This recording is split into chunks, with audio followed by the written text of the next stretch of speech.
The Greens. Chers collègues, j'avoue que j'aurais aimé que ce Parlement soit à la hauteur de la fierté des Tunisiens qui ont su abattre le dictateur Ben Ali. Chers collègues, le dictateur est tombé, mais la dictature, la structure de la dictature existe toujours en Tunisie. Et aujourd'hui, il faut faire très attention.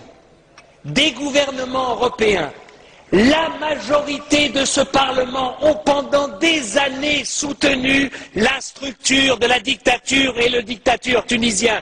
Encore la semaine dernière, la majorité des groupes refusaient un débat sur la Tunisie et refusaient une condamnation de Ben Ali.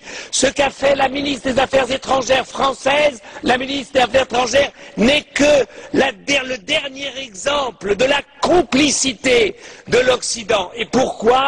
Pour la peur, parce qu'on avait peur de l'islamisme. On a raison d'avoir peur de la dictature, de l'islamisme. Mais quand on a vu ces jeunes, quand on a vu ces Tunisiens qui n'avaient rien d'islamiste, qui se battaient pour la liberté, et M. Sidi Bouzid, qui s'est immolé, c'est le Yann Palach de la Tunisie, et quand Yann Palach s'est immolé, tout ce Parlement était derrière lui. Nous ne sommes même pas capables d'être derrière Sidi Bouzid. Voilà la vérité de ce Parlement.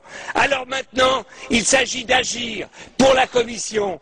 Il s'agit simplement de dire une chose, de dire aux Tunisiens, une élection démocratique dans un pays qui vient de sortir de la dictature ne se fait pas en 2 mois. Il n'y a pas une base de démocratie. La liberté d'expression, les médias, les radios, la télévision n'existent pas. Il n'existe qu'une imprimerie d'État. C'est pour cela que je demande à la Commission qu'elle prenne l'argent de l'accord d'association et qu'elle mette cet argent au service de la liberté d'expression en Tunisie et non pas au service d'organisations gouvernementales tunisiennes. Deuxièmement, le gouvernement de transition n'est pas un gouvernement d'unité nationale. Pourquoi ? Parce que la majorité de ceux qui sont battus ou qui sont en exil ne sont pas encore rentrés, ne sont pas reconnus. Donc il faudra du temps pour que des forces démocratiques, non pas des forces qui avaient été reconnues entre guillemets par Ben Ali, mais des forces réellement démocratiques puissent se développer. L'Union européenne doit démontrer que pour nous, ce qu'il se passe en Tunisie, c'est la clé de la compréhension et de l'espoir pour tous les pays arabes. Tous les pays arabes, tous les pays arabes, tous les pays arabes.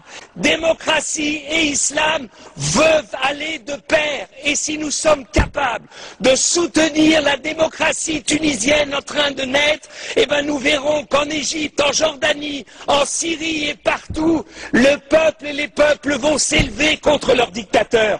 Nous avons une responsabilité, nous tous ici, parce qu'enfin, des Tunisiens, donc une partie du monde arabe, nous montre que l'espoir de liberté qu'on a vu en 89 dans les pays de l'Est, ce même espoir est aujourd'hui en train de naître dans un pays comme la Tunisie, demain en Algérie, après-demain en Égypte ou en Jordanie.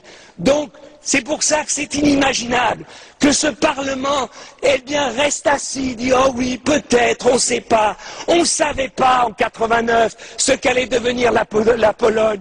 On ne savait pas, avec Gorbatchev, ce qu'allait devenir la Russie. Si à chaque fois que les peuples demandent la liberté, on leur demande une assurance, qu'ils nous disent que c'est sûr que ça ira dans une direction, on ne soutiendra jamais la liberté. On ne la soutiendra jamais. Et c'est pour cela que je demande à la Commission, bougez, donnez, montrez aux Tunisiens que maintenant la réelle politique, c'est la politique de soutien à la démocratie et non plus à la structure de la dictature.